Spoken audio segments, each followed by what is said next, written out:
اس تاثر کو تقویت ملتی جا رہی ہے کہ سعودی عرب، قطر اور عمان پس پردہ ایران کی مدد کر رہے ہیں، اور ایران کے نئے سپریم لیڈر کون ہوں گے یہ نام سامنے آ گیا ہے اور اسرائیل اس کی تصدیق کر رہا ہے۔ اور اس سارے تنازع کے اندر پہلی بار بھارت کی انٹری بھی ہو چکی ہے، بھارت کا بھی اب نام کھل کر سامنے آ رہا ہے۔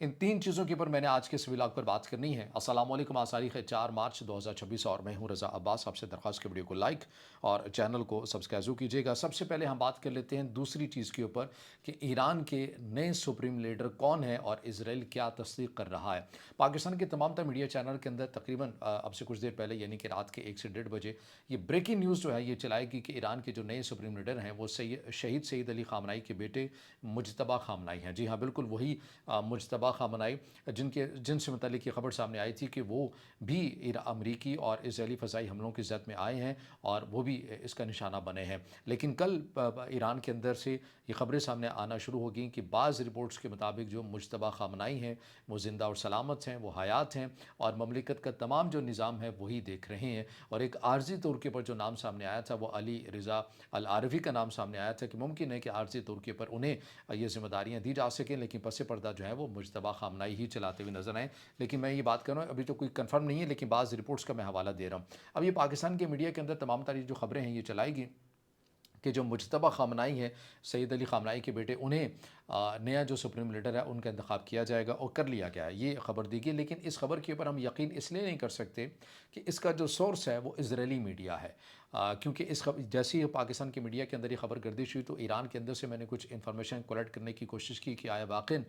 اس خبر کے اندر کوئی تصدیق ہے، تو وہاں سے مجھے پتہ چلا کہ نہیں، ایسا کوئی معاملہ نہیں ہے۔ اور فی الحال یہاں پر اس معاملے کے اوپر بالکل خاموشی آپ کو نظر آتی ہے، اور ممکن ہے کہ یہ جو خاموشی ہے یہ ایک ہفتے تک جاری رہے۔ اس کی بہت سی وجوہات ہو سکتی ہیں، جیسے کہ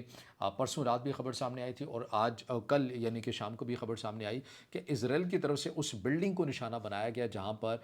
مجلس شورا یا خبرگان کے جو افراد ہیں وہ بیٹھتے ہیں، کونسل کے جو 88 ممبران ہیں اور ووٹنگ کرتے ہیں کہ ایران کا جو نیا سپریم لیڈر ہے وہ کون ہوگا۔ اسرائیل کی طرف سے بعض ایسے جو دعوے ہیں وہ سامنے آئے کہ ہم نے اس بلڈنگ کو نشانہ بنایا ہے اور اس بلڈنگ کے اندر اس کونسل کے 88 ممبران موجود تھے اور وہ ووٹنگ کر رہے تھے نئے سپریم لیڈر کے لیے اور ہم نے ان کو نشانہ بنایا ہے۔ لیکن بہرحال ایران کے اندر سے بلڈنگ تو نشانہ بنی ہے، وہ خاکستر ہوئی ہے، اس کی ویڈیوز بھی سامنے آ چکی ہیں، تصدیق ہو چکی ہے، لیکن اس کا بلڈنگ کے اندر اس وقت جب اسرائیل کی طرف سے حملہ کیا گیا کونسل کے 88 افراد موجود تھے، کیا ووٹنگ ہو رہی تھی، اس حوالے سے ایران کی طرف سے کچھ بھی موقف نہیں اپنایا گیا۔ اور یہ بتایا جا رہا ہے کہ ممکن ہے کہ ایران کے نئے سپریم لیڈر سے متعلق جو نام ہے وہ ہمیں اگلے ہفتے تک سننے کو ملے گا۔ تو بہرحال جو اسرائیل کی طرف سے خبر سامنے آ رہی ہے، کیونکہ اس کا سورس اسرائیلی میڈیا ہے، تو ہم پورے یقین کے ساتھ نہیں کہہ سکتے کہ مجتبیٰ خامنائی ہی ایران کے جو ہیں وہ سپریم لیڈر ہیں۔ اب آ جائیے دوسری خبر کے اوپر آ جاتے ہیں کہ بھارت کا اسارے تر جو تنازع ہے اس کے اندر نام آ رہا ہے، اور یہ کیوں نام آ رہا ہے اور کب سے یہ جو نام ہے یہ آنا شروع ہو چکا ہے۔ اس کے اندر یہ آ رہا ہے کہ امریکہ کے ایک سابق ملٹری چیف ہیں میک گریگر، انہوں نے تجزیہ دیتے ہوئے یہ بات کہی ہے کہ ایران کی طرف سے جس شدت کے ساتھ حملہ کیا گیا ہے امریکہ کی نیوی پر، یہ جو کھڑے ہوئے جو بحری بیڑے ہیں، ابراہم لنکن ہے، گو کہ انہیں نقصان تو نہیں ہوا، یہ ہٹ تو نہیں ہوئے، لیکن ظاہر ہے انہوں نے اپنی حفاظت تو کرنی ہے، حکمت عملی تو اپنانی ہے۔ اس حکمت عملی کے تحت یہ اب پیچھے ہٹ گئے ہیں، اپنی اس پوزیشن سے یہ پیچھے ہٹ چکے ہیں، اور یہ پیچھے کس حد تک گئے ہیں اس سے متعلق یہ میک گریگر یہ کہہ رہے ہیں کہ اب یہ بھارت کی بندرگاہوں کی حدود کے اندر ہیں اور وہاں سے یہ اپنے آپ کو ری لوکیٹ یا ری پوزیشننگ جو ہے یہ کر رہے ہیں، اور بھارت کی بندرگاہیں بھی اب ممکن ہے کہ استعمال ہوں ایران پر حملے کے حوالے سے، کیونکہ اس کے اندر یہ خبر سامنے آئی تھی کہ ابراہم لنکن بھی کیا نشانہ بنا ہے، گو کہ ایران کی طرف سے کہا گیا تھا کہ ہم نے 4 بیلسٹک میزائل جو ہیں وہ اس کے اوپر داغے ہیں،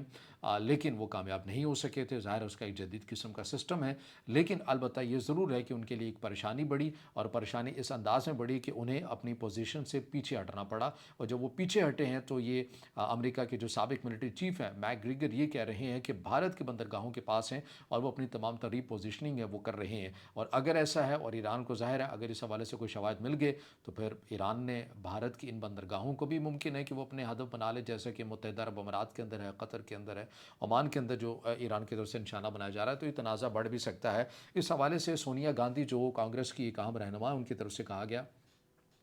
کہ بھارت کے وزیر اعظم نریندر مودی نے ہماری جو خارجہ پالیسی ہے بھارت کی جو مسلسل چلتی ہوئی آ رہی تھی اس کو داؤ پر لگا دیا ہے۔ اسرائیل کے ساتھ تعلقات کو بحال کر کے ان کا یہ اپنے بیان کے اندر ہی کہنا تھا کہ ہمارے ایران کے ساتھ بڑے تاریخی تعلقات تھے اور ان تعلقات کو داؤ پر لگا دیا گیا۔ ایران نے ہر مشکل وقت میں ہمارا ساتھ دیا۔ ایران کے سپریم لیڈر سید علی خامنائی کی شہادت کے موقع پر بھی نریندر مودی کی طرف سے کوئی واضح الفاظ میں جو بیان ہے اسٹیٹمنٹ ہے وہ نہیں دی گئی ہے، اور ہم نے ایک اور اس خطے کے اندر جو اپنا اتحادی ہے اس کو کھو دیا ہے۔ ظاہر ہے پاکستان کے اینگل سے دیکھا جائے تو پاکستان تو خوشی ہوگا، کیونکہ پاکستان کو ایک طویل تو کنسرن تھا کہ ایران اور بھارت کے بڑے اچھے تعلقات ہیں اور ایران اس سے پیچھے نہیں ہٹتا، لیکن اب جو صورتحال ویسی بن چکی ہے کہ بھارت کے وزیر اعظم نریندر مودی نے ان کی ان پالیسیز کی وجہ سے پہلے بنگلہ دیش بھی دور ہوتا ہے اور اب جو ہے وہ ایران بھی دور ہو گیا۔ آنے والے وقتوں کے اندر اور بھی جو چیزیں وہ بھی ہمارے سامنے آ سکتی ہیں۔ تو بہرحال یہ چیز بھارت کا جو سارے تنازع کے اندر نام آ رہا ہے تو وہ اس پیراہی کے اندر آ رہا ہے جو چیز میں نے آپ کے سامنے رکھی ہے۔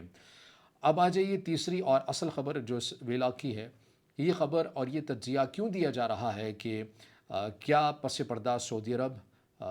قطر اور عمان کیا ایران کی مدد کر رہے ہیں؟ یہ بات کیوں کی جا رہی ہے اور اس کی بنیاد کیا ہے؟ یہ تجزیہ کیوں ہے یا یہ بیانیہ کیوں اس کی تشہیر کی جا رہی ہے؟ دیکھیے اس کی وجہ یہ ہے کہ ابھی تک آپ نے دیکھا ہے کہ ایران کی طرف سے جتنے بھی حملے ان کی سرزمین کے اوپر کیے گئے ہیں، امریکہ کی تنصیبات کو نشانہ بنایا گیا ہے، تو معاملہ مذمت سے آگے نہیں جا رہا ہے۔ اس کی وجہ یہ ہے کہ اسرائیلی میڈیا مسلسل 2 سے 3 دن کے اندر خبریں گردش کر رہی ہیں کہ 2 سے 3 عرب ممالک ہیں یہ بالکل قریب پہنچ چکے ہیں، ایران کے اوپر حملہ کریں گے اور وہ امریکہ کے ساتھ اس جنگ کے اندر وہ شامل ہو جائیں گے۔ پھر اس کے بعد جو ایک اور خبر سامنے آتی ہے کہ نہیں 3 ممالک نہیں ہیں، 2 ہیں، بلکہ قطر نے، بلکہ کل دن کے اندر یہ خبر سامنے آئی کہ قطر کی طرف سے ایران کے اوپر ایک میزائل حملہ بھی کیا گیا۔ قطر نے اس کی تردید کر دی۔ قطر کی جو وزارت اطلاعات ہے انہوں نے کہا کہ اگر آپ نے قطر کا کوئی موقف لینا ہے تو اس کے لیے ذمہ دار جو میڈیا پلیٹ فارم ہیں ہمارے، آپ ان سے لے سکتے ہیں، اگر ہم کوئی حملہ کریں گے تو وہاں پر خبر آ جائے گی، لیکن ابھی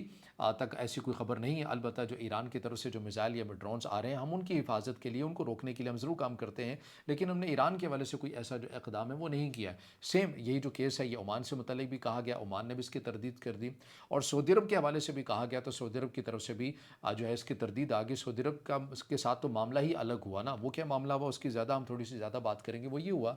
کہ واشنگٹن پوسٹ کے اندر یہ خبر سامنے آئی کہ ایران کے اوپر حملہ کرنے کے حوالے سے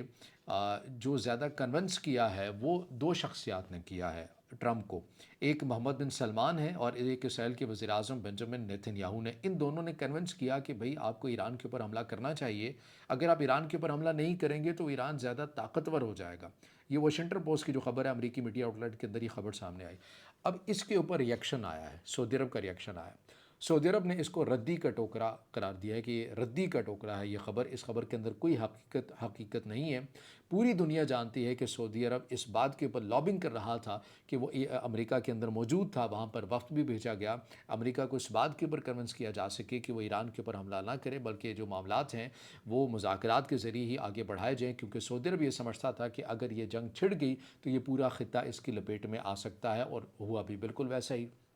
لہٰذا سعودی عرب کی طرف وزارت اطلاعات کی طرف سے کہا گیا کہ یہ خبر جو ہے من گھڑت ہے، اس کے اندر کوئی حقیقت نہیں ہے کہ سعودی عرب کی طرف سے کنونس کیا گیا ہو امریکہ کے صدر ڈونلڈ ٹرمپ کو۔ اب یہ بات کس حد تک کیوں اس کو درست کہا جا رہا ہے، جو اس تجزیے کے اوپر یا اس بیانیے کے اوپر یقین رکھتے ہیں کہ سعودی عرب ہو، عمان ہو اور قطر ہو پس پردہ ایران کی مدد کریں، وہ یہ کہتے ہیں کہ دیکھیے ہو بھی ایسے رہا ہے۔ وہ کہتے ہیں کہ ان تمام تر چیزوں کے حوالے سے پہلے کیلکولیشن کر لی گئی تھی 2 چیزوں کے حوالے سے۔ ایک یہ تھی کہ پہلے ہم امریکہ کو کنونس کریں گے، قطر بھی کرے گا، عمان تو اس کے اندر ثالثی کا کردار ادا کر رہا تھا، اور سعودی عرب بھی کرے گا۔ متحدہ عرب امارات کے چیپٹر فی الحال آپ الگ رکھیں۔ یہ تینوں ممالک پوری سلطنت کی بازی لگا رہے تھے کہ ہم کسی طرح امریکہ کو یہ کنونس کر سکیں کہ آپ نے ایران کے ساتھ جو ہے یہ جنگ نہیں لڑنی ہے، اور اگر امریکہ نے ہماری بات کو نہیں مانا، اگین میں کہوں گا کہ تجزیے کی بنیاد کے بڑی چیزیں آ رہی ہیں، اگر امریکہ نے ہماری بات کو نہیں مانا اور وہ کنونس نہیں ہوا اور امریکہ ایران کے اوپر حملہ کر دیا جاتا ہے تو پھر ہم اپنا دوسرا پتہ شو کر دیں گے۔ دوسرا پتہ یہ ہوگا کہ ہم براہ راست تو فی الحال یہ تو نہیں کہہ سکتے امریکہ کو کہ وہ اپنے اڈے جو ہیں اپنی ہماری سرزمینوں سے خالی کرے، البتہ ہم یہ ضرور کر سکتے ہیں کہ ان اڈوں کو میکسیمم جو ہے نقصان ہو، اور ہم سفارتی سطح کے اندر بیانات کی حد تک معاملے کو ضرور رکھیں،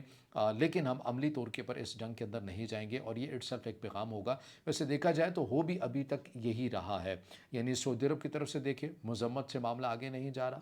قطر کو دیکھیں مذمت سے آگے معاملہ نہیں جا رہا، عمان کو دیکھیں مذمت سے آگے معاملہ نہیں جا رہا، حتیٰ کہ متحدہ عرب امارات اور بحرین کو بھی دیکھیں تو معاملہ آپ کو اس حد تک جاتا ہوا نظر نہیں آ رہا، صرف مذمتی بیانات آ رہے ہیں، ہم یہ کر دیں گے، ایران ہماری خود مختاری کو چیلنج کر رہا ہے، ہم ابھی حملہ کر دیں گے، ہم پرسوں حملہ کر دیں گے، اس قسم کے بیانات ہی آ رہے ہیں، اور مسلسل ایران کی طرف سے ان ممالک کی سرزمین کے اندر جو ان کی تنصیبات ہیں انہیں ہدف بنانے کا جو سلسلہ وہ جاری و ساری ہے۔ اب اس سے متعلق جو تجزیہ یہ پیش کر رہے ہیں یا جو یہ تھیوری پیش کر رہے ہیں وہ یہ کہتے ہیں کہ سارے معاملے کے اندر نہ صرف یہ خلیجی ممالک تین بلکہ اس کے اندر چائنا کو بھی اعتماد میں لیا گیا اور رشیا کو بھی اعتماد میں لیا گیا، اور بہت پہلے سے جو رشیا اور چائنا کے جو ملٹری کارگو جہاز ایران کے اندر بیک ٹو بیک چل رہے تھے، تو وہیں پر جہاں پر ایران مذاکرات بھی کر رہا تھا تو ایک لمبی جنگ کی تیاری بھی کر رہا تھا، کیونکہ وہ جانتا تھا کہ آج نہیں تو کل ایسا ہونا ہے اور اس کے لیے جو لمبی تیاری ہے وہ کرنی بھی چاہیے۔ اور علی لاریجانی کی طرف سے یہ جو اسٹیٹمنٹ ہے BBC اردو کے اندر بھی آئی کہ ایران جو ہے وہ امریکہ کے برعکس ایک لمبی جنگ کے لیے تیار ہو چکا ہے، تو یہ تمام تر جو چیزیں ہیں جو انڈیکیٹ کر رہی ہیں اسی کے پیراہے میں یہ تجزیہ دیا جا رہا ہے کہ یہ جو ممالک ہیں، سعودی عرب کی بات کریں، قطر کی بات کریں، عمان کی بات کریں، یہ اس بات سے خوش نہیں تھے کہ امریکہ ان کی بات کے اوپر کنونس نہیں ہوا، اور جب نہیں ہوا تو یہ تمام تر جو چیزیں امریکی جو تنصیبات ہیں انہیں ان کے سرزمین کے اوپر نشانہ بنایا جا رہا ہے، اور یہ جو ممالک ہیں یہ مذمت سے آگے نہیں بڑھ رہے، اور جب یہ مذمت سے آگے نہیں بڑھ رہے تو یہ وہ نتائج نہیں ہیں جو امریکہ اور اسرائیل ممکنہ طور پر چاہتے تھے، بلکہ ان کی کیلکولیشن یہ تھی کہ جیسے ہی ایران کی طرف سے یہاں پر حملہ کیا جائے گا یہ لوگ آ جائیں گے، ہمارے شانہ بشانہ ہو کے لڑیں گے، اور معاملہ جو ہے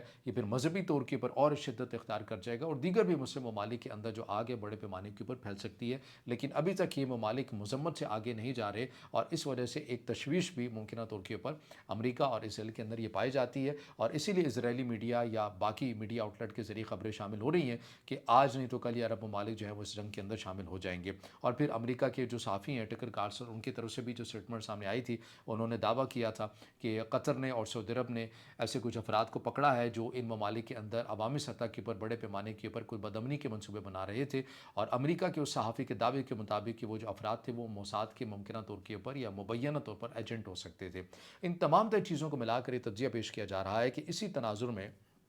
جو یہ ممالک ہیں یہ ایران کی پس پردہ ایک قسم کی حمایت ہی کرتے ہوئے نظر آ رہے ہیں کہ ٹھیک ہے آپ کرتے رہیے، ہم مذمت سے آگے نہیں بڑھیں گے۔ اس کے علاوہ ایک اور جو چیز ہے وہ تقویت اس بات کو ملی ہے، اور وہ یہ ہے کہ ایک بات تو طے ہو گئی کہ عرب ممالک نے جب اپنے سرزمینیں امریکہ کو دی تھیں تو اس بات کے اوپر دی تھیں، اس کی وجہ اور اس کی بنیاد یہ تھی کہ آپ ہماری حفاظت کریں گے، اگر ہمارے پر کوئی حملہ ہوگا، ہمارا کوئی دشمن ہوگا، وہ ہم پر اٹیک کرے گا، تو یہ جو آپ کی بیسز ہیں یہ اس لیے ہیں کہ آپ نے صرف اور صرف ہمیں پروٹیکٹ کرنا ہے، اسی بنیاد کے اوپر ہے، اسی چیز کے آپ کو پیسے بھی دیے جاتے ہیں۔ لیکن ابھی جو منظرنامہ بن چکا ہے کہ سعودی عرب ہو، بحرین ہو، قطر ہو، متحدہ عرب امارات ہوں، دیگر ممالک ہوں، یہ عرب ممالک ہوں، یہ امریکہ کو اپنی سیکیورٹی کرنے کے پیسے تو دے رہے تھے، ان کی سرزمین بھی استعمال ہو رہی تھی، لیکن اس جنگ کے بعد اس تاثر کے اندر تقویت آ گئی، اور ان عرب ممالک کو زیادہ مزید کلیئرٹی کے ساتھ پتہ چل گیا کہ انہی کی سرزمینیں اور انہی کے وسائل اور انہی کے دیے ہوئے جو پیسے ہیں وہ ان کی حفاظت پر تو شاید اس طرح سے نہیں لگے، البتہ وہ تمام تر جو توانائیاں ہیں، وسائل ہیں، وہ ایک اسرائیل کے لیے آپ کو لگتی ہوئی نظر آتی ہیں۔ یہ بھی تجزیہ ہے، یہ بھی دیا جا رہا ہے، کیونکہ عرب ممالک اب یہ جان گئے ہیں کہ بھئی ہم تو یہاں پر انہیں اپنی حفاظت کے لیے لے کر آئے تھے، لیکن یہ تو کسی اور ملک کے مفادات کے لیے اور اس کی بقا کے لیے یہ جنگ لڑتے ہوئے نظر آ رہے ہیں، اور ان تمام تر چیزوں کے لیے ہماری سرزمین استعمال ہو رہی ہے، تو لہٰذا ایسی جو چیزیں ہیں یہ ہونی چاہیے، اور تاکہ ہم اسی کے بہانے زیادہ سے زیادہ جس حد تک بھی نقصان ہوگا تو آج نہیں تو کل ہم ایک نیریٹو بنائیں گے اور کہیں گے کہ آپ ہمارے اس ریجن سے، آپ ہمارے اس خطے سے جو ہے اب وہ انخلا کریں۔ یہ ایک تھیوری، ایک چیز جو ہے یہ پیش کی جا رہی ہے کہ سعودی عرب، قطر اور عمان جو ہیں یہ پس پردہ ایران کی مدد کر رہے ہیں، کیوں کر رہے ہیں، اس کے پیچھے وجہ اور دلیل اور تجزیہ کیا دیا جا رہا ہے، یہ چیز میں نے آپ کے سامنے رکھی ہے۔ ممکن نہیں ہے کہ میں بھی اس تجزیے سے اتفاق کرتا ہوں، لیکن چونکہ یہ بہت زیادہ اس کے اوپر باتیں کی جا رہی ہیں تو میں نے اس کی وجہ اور جو تجزیہ ہے وہ میں نے آپ کے سامنے رکھا ہے۔ ممکن ہے کہ آپ اس سے اتفاق کر سکتے ہیں، ممکن ہے کہ آپ اس سے اختلاف کر سکتے ہیں، جو بھی آپ کی رائے ہو آپ نے ضرور کمنٹ میں اظہار خیال کرنا ہے، ویڈیو کو لائک کرنا ہے، دوستوں کے ساتھ شیئر کرنا ہے، اور اس چینل کو زیادہ سے زیادہ سبسکرائب بھی۔